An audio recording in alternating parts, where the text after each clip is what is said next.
My fiancé cheated days before our wedding. After I paid for everything, so I disappeared. And she had to face the entire town alone. I'm a 29-year-old guy, and I thought I had my whole life planned out. Her name was Emily. We met in high school. She was the quiet girl in art class, always sketching in the corner while the rest of us joked around. I don't know what made her look up that day, or what made me say something as dumb as, "Is that supposed to be a cat or a tiger?" But she smiled. And that was it for me. We were inseparable. Through college, through her parents' divorce, through my dad's death. We stuck together. I worked 2 part-time jobs while she finished her graphic design degree. I believed in her talent more than she did. And when she finally landed her dream internship, I cried harder than she did. I proposed to her in the park where we had our first kiss. Cheap ring, shaky knees, but all heart. She said yes through tears and laughter. I thought, this is it. This is my forever. The wedding planning nearly broke us. Venues were expensive. Her mom wanted a ballroom.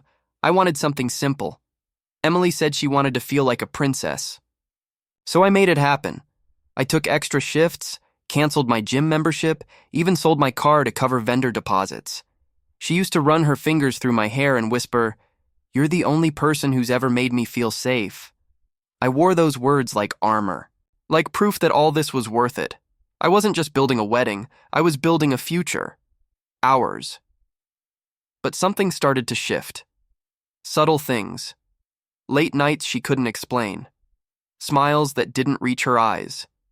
And I told myself I was just stressed. Just tired. I had no idea how wrong I was. I didn't just pay for the wedding. I funded the whole fairy tale.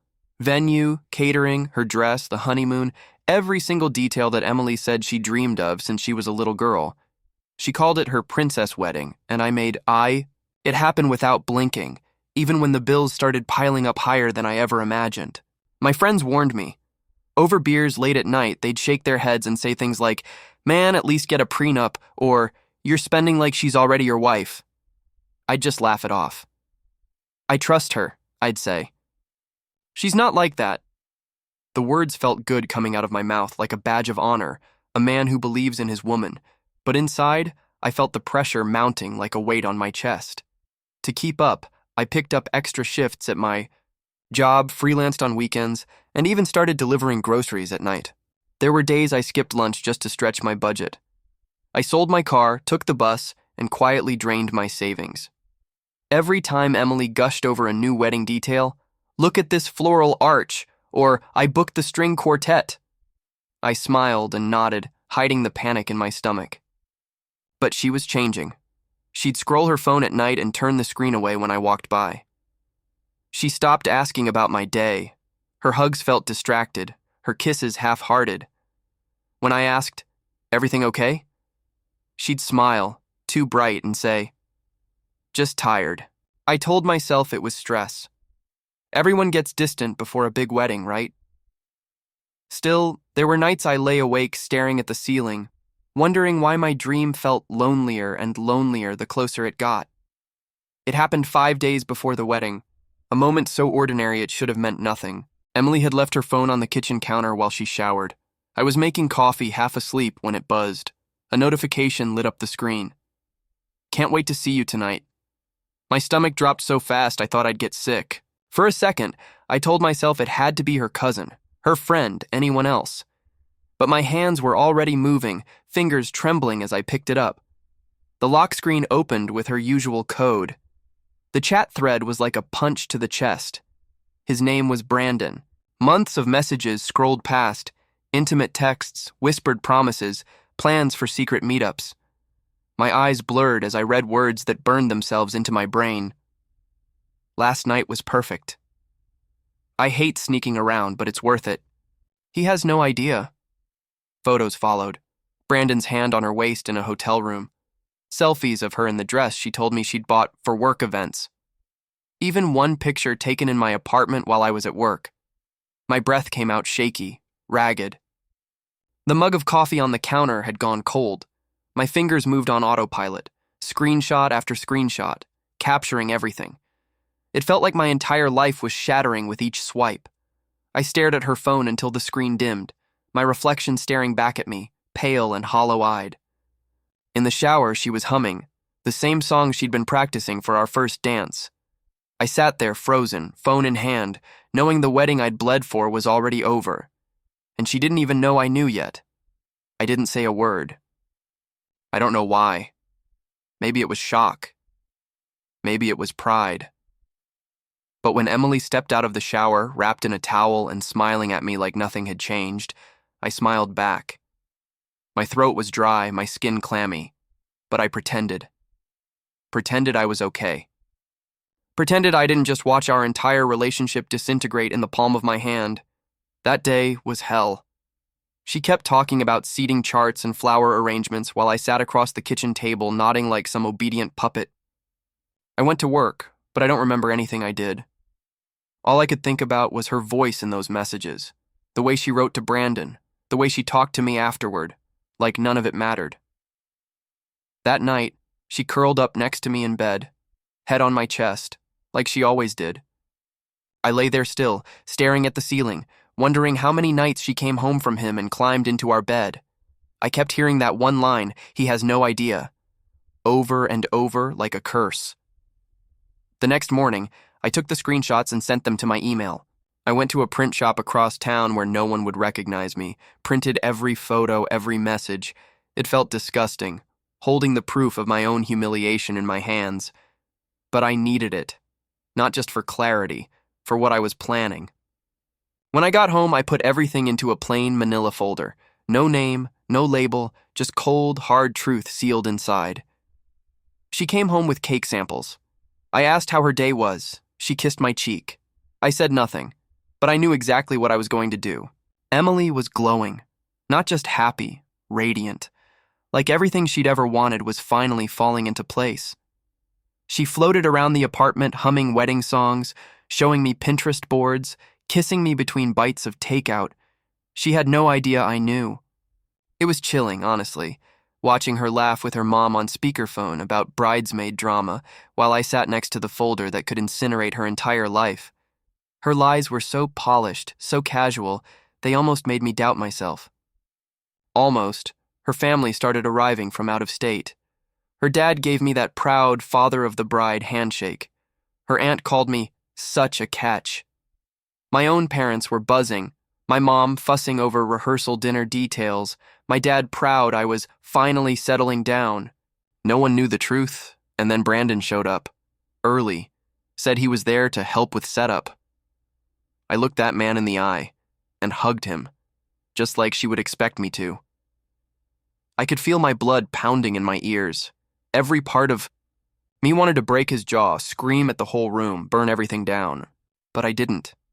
I smiled. I played my part because I knew something none of them did. I was leaving. That night, while Emily was asleep beside me, I sat in the living room in total darkness and booked a one-way flight to the coast. I chose the earliest flight I could find. I stared at the confirmation email for a long time. My heart felt like it was unraveling inside my chest, but I knew I couldn't marry someone who could lie so easily, love so carelessly, betray me so completely. So I made my decision, and I slept like a stone for the first time in weeks. The night before the wedding, I didn't cry. I didn't panic. I just moved. Everyone in the house was asleep. Her parents in the guest room, my mom at a nearby hotel, Emily curled up in our bed like she hadn't shattered me from the inside out. I stood in the hallway for a long time, staring at her door, listening to her soft, steady breathing. Then I turned away and started packing. I kept it simple, one duffel bag, some cash, the clothes I couldn't live without. I left my phone on the nightstand. Let them think I got cold feet. Let them wonder. Before I left, I placed the folder on the kitchen counter. The manila paper looked so harmless. Inside, printouts of texts, hotel bookings, photos she probably thought were private. I added a single handwritten note on top. I know. The wedding's off. Enjoy explaining this to everyone. No name, no signature. She'd know exactly who it was from. I took one last look around the place we were supposed to return to as husband and wife. The fridge still had labeled containers from the caterer. The welcome sign leaned against the wall, untouched. Then I walked out. My Uber to the airport was silent. I watched the streetlights blur past, feeling nothing and everything at once. Grief, rage, relief. I boarded a red-eye flight to a quiet coastal town I'd never been to before. No friends, no family, just ocean air and strangers. As the plane lifted off, I looked down at the lights below me and thought, she's going to wake up in a few hours and realize I'm gone. And for the first time in months, I felt free. By the time the sun rose back home, my phone was probably ringing off the hook. I wouldn't know. I left it behind, like everything else. Emily must have woken up to a half-empty closet and an eerie silence. No note from me, just the folder on the kitchen counter waiting like a landmine. I imagine her smile fading as she opened it. Flipping through every receipt, every photo, every message she thought she'd gotten away with, I wasn't there to hear her scream. But I've been told it was blood-curdling. She called me, texted, begged, but of course I never answered. My number was dead. My location unknown. I was already a ghost by the time guests began arriving at the venue in their suits and gowns, waiting for a wedding that would never happen. Panic swept the place like wildfire. Emily, red-eyed and shaking, tried to lie. She told people I'd panicked, said I ran because I wasn't ready, played the victim with trembling lips and watery eyes. But lies only work if no one else knows the truth, and Brandon's girlfriend. Oh, she knew. Turns out I wasn't the only one being betrayed. She got a hold of the screenshots, maybe from a mutual friend, maybe from one of the groomsmen I quietly sent a backup to.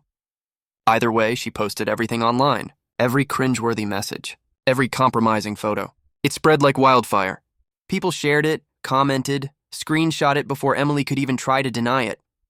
Her perfect day turned into a town-wide scandal. Vendors demanded their deposits. Family members left in shame. Guests whispered in corners. And Emily? She stood alone in a white dress, makeup streaked with tears, in a venue filled with flowers. With no groom, and no one left to believe her lies. I ended up in a sleepy beach town where no one knew my name, because it wasn't even mine. I rented a tiny weather-beaten shack through a cash deal and gave the owner a fake identity. No questions asked, just the way I needed it. The place was barely more than 4 walls and a bed, but it was mine. No wedding invitations on the fridge. No save-the-date magnets. Just ocean breeze, cracked tile, and quiet. The first thing I did was delete every account I had. Facebook, Instagram, even LinkedIn, gone.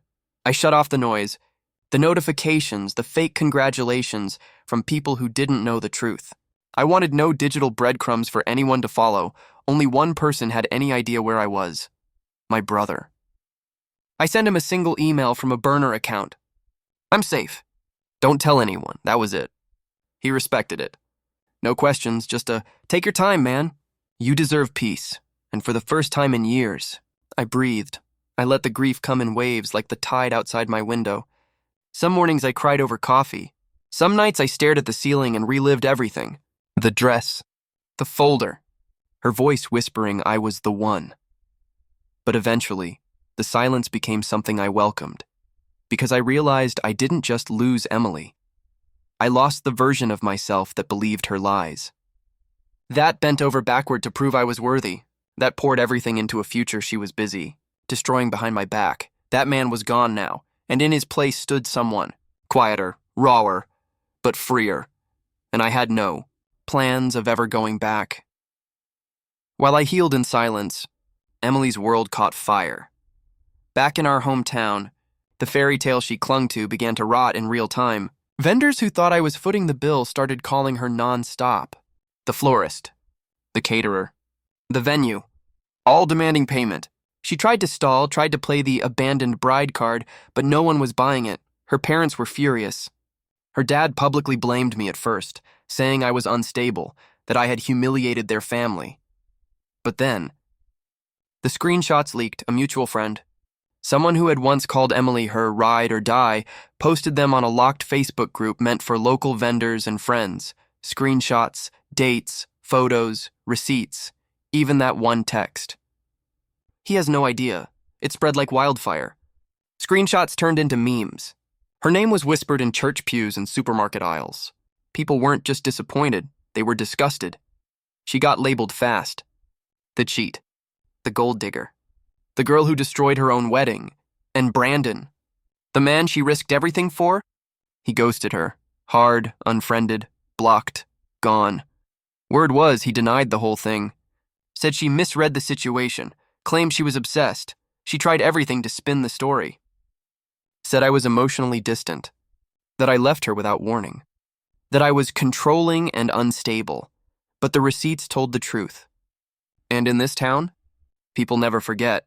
Her once sparkling reputation dulled overnight. Friends stopped inviting her. Clients stopped hiring her. No one bought her tears anymore, not after they saw what she did behind my back.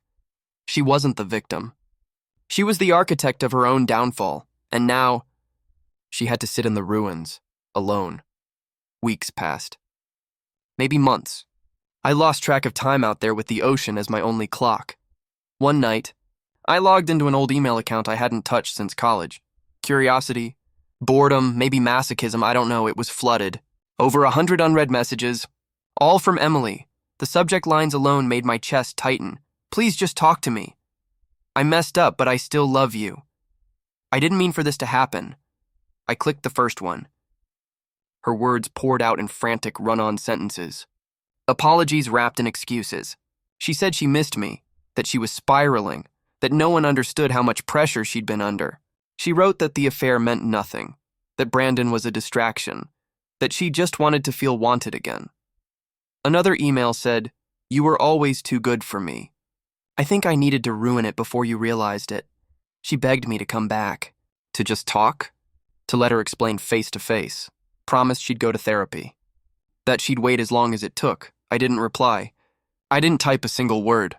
I just sat there in that dim shack, watching her desperation bleed across the screen, and felt nothing, no rage, no satisfaction, just silence, the kind that comes when a chapter ends and you're too tired to even turn the page. I opened the email settings, blocked the account, closed the tab, and that was that. No fireworks, no final message, no clever mic drop, just distance and peace. I hadn't spoken to my family since I disappeared. Not even my mom. But one night, after weeks of unanswered calls and ignored voicemails, I finally picked up. Maybe I missed her voice. Maybe I just needed to hear someone who used to feel like home. She cried when she heard me. Not a little, sobbed. Said she'd been worried sick. That she didn't care where I was, just that I was alive. And then, she said, "There's something I need to tell you." Her voice dropped, soft and cracking. She confessed that she had seen Emily and Brandon together months ago. At a coffee shop. Holding hands, whispering, too close for just friends. I confronted her, she said, but she swore it was nothing. Said I misunderstood and I didn't want to ruin your happiness. My breath left my body like a punch to the gut. "You knew?" I said, stunned. "You let me spend thousands of dollars, plan a wedding, stand in front of everyone like a fool when you knew she was cheating?" She said she was sorry, that she thought it was a one-time mistake, that Emily cried and begged her not to say anything, that she just wanted me to have the life I always dreamed of, but all I heard was betrayal. Again, I didn't yell. I didn't curse. I just went quiet. Hung up, because for the second time in 1 year, someone who was supposed to protect me chose silence over truth. And in that moment, I wasn't just heartbroken. I was truly alone. The ocean stopped working. For weeks, it had been my medicine. The crash of waves against the rocks, the salt air filling my lungs, the steady rhythm that drowned out the noise in my head. But now it was just water, empty and cold. I'd sit on the porch of that tiny shack with a bottle of cheap whiskey and stare at it until my eyes blurred. I was drinking too much. Sleeping too little. Meals became an afterthought. My duffel bag stayed unpacked, clothes spilling out like a reminder I didn't really live here. I was hiding, running. Disappearing had felt like power at first. Now it felt like cowardice. One afternoon, I walked along the shoreline and saw a wedding taking place on the sand. White chairs, a violinist, a bride laughing under a floral arch. I froze, every muscle in my body trembling. My throat tightened until I couldn't breathe. And then I broke. I sat down in the wet sand, face in my hands, and sobbed like a child. All the grief I'd been holding back, for Emily, for my mom's silence, for the life I thought I was building, came pouring out. In my pocket, my burner phone buzzed. I stared at it for a long time. My thumb hovered over Emily's contact. Just one call, one text. One word, maybe I deserved it. Maybe I was too much. Maybe I wasn't enough, but I didn't press send. I slipped the phone back into my pocket, wiped my face, and sat there until the tide reached my shoes. And the next morning, something inside me shifted. A flicker of something that felt almost like resolve. It started small. I walked to the water's edge one morning and just stepped in, fully clothed. No thought, no plan. The ocean was freezing, but it shocked something awake in me. I swam until my arms ached and my lungs burned. And when I came out, dripping and breathless, I felt like I'd washed off a layer of grief I didn't know I was still carrying. That same day, I made eggs. Real ones. Not gas station chips or instant noodles. I sat at the table chewing slowly, feeling something shift, a quiet sense of control. Like maybe for once I wasn't just reacting to life. I was choosing it. I started reading again. Books I bought years ago but never opened. I journaled every morning, even if all I wrote was, "Still here." I found a freelance gig doing design support for a travel blog. Small pay, but steady. It gave me structure, purpose, a reason to open my laptop that wasn't rooted in pain. I cut back on drinking. Started going to bed at a real hour. Meditated with YouTube videos playing softly in the background. Some nights I still cried, sure. But they weren't the same kind of tears. They weren't about her anymore. They were about me. I was never her accessory, I wrote one night in my journal. I'm not the man who got left at the altar. I'm the man who walked away. And it was true. The silence didn't feel empty anymore. It felt earned. It felt like peace. For the first time in years, I wasn't building a life around someone else. I was finally building one around me, almost a year to the day after I vanished. Her name showed up again, this time on my laptop screen. I wasn't even looking for it. Someone from back home forwarded me the link. A public post. Long, raw, and very, very viral. It was Emily. She had posted a full public apology. No cryptic quotes. No half-truths. Just honesty. She admitted to the affair. Admitted to lying. Posted pictures of the wedding venue, the empty chairs, the untouched cake, the flower arrangements that never got used. She wrote, "He didn't leave because he was scared. He left because I broke him. He deserved better. And I'll never forgive myself for how I treated the only person who ever truly loved me." She even tagged the vendors, apologized to the guests, to her own parents. The comment section exploded. Some people offered sympathy, said she was brave for owning up. Others didn't hold back. You got what you gave. You cheated on a man who gave you everything. This isn't brave. It's too late. Screenshots of the post made it to local forums. Someone shared it on Reddit. A few people even tagged me, not knowing I disappeared. "He deserves to see this," they wrote. I did see it. I read every word, scrolled through every picture. Sat with it for a moment, but I didn't feel anger. Or satisfaction. Or sadness. I felt nothing. Just stillness. It wasn't revenge. It wasn't redemption. It wasn't some grand moment of justice. It was closure. Quiet, final, clean. And for me, that was more than enough. I don't know what made me do it. Maybe it was seeing that apology. Maybe it was the calm I felt afterward. Maybe I just needed to close the door myself instead of waiting for it to stay shut. Either way, I opened my old email account and typed out a message. No anger, no sarcasm, no vengeance. Just clarity. I stared at the blinking cursor for a long time before writing. You didn't just break my heart. You taught me how to protect it. Thank you. That was it. I didn't hit send right away. My finger hovered over the trackpad like it weighed 1,000 pounds. And then I clicked. The message was delivered. No read receipt. No typing dots. No response, and for the first time in a very long time. I didn't care. It didn't matter whether she read it, or cried, or felt anything at all. This wasn't for her. It was for me. To finally say goodbye, not just to her, but to the boy who needed her love like oxygen. The one who bent over backwards to be good enough. The one who begged for scraps of affection and called it devotion. He's gone now, and I don't mourn him. I just nod and thank him for surviving long enough to grow into someone new. I closed the laptop, stood up, opened the window. The breeze rolled in soft and slow like the world was exhaling, and just like that, the last thread between us was cut. They all thought I ran away. My parents, her friends, the wedding guests, the people who whispered in grocery store aisles or gossiped in private group chats, they all told the same story. He vanished. He couldn't handle it. He cracked under the pressure. But the truth is, I wasn't running away from something, I was running to something myself. Out here in this quiet place far from the noise, I rebuilt who I was piece by piece. The freelance work I started to pay the bills, it turned into something real. I now work full-time for 3 different clients.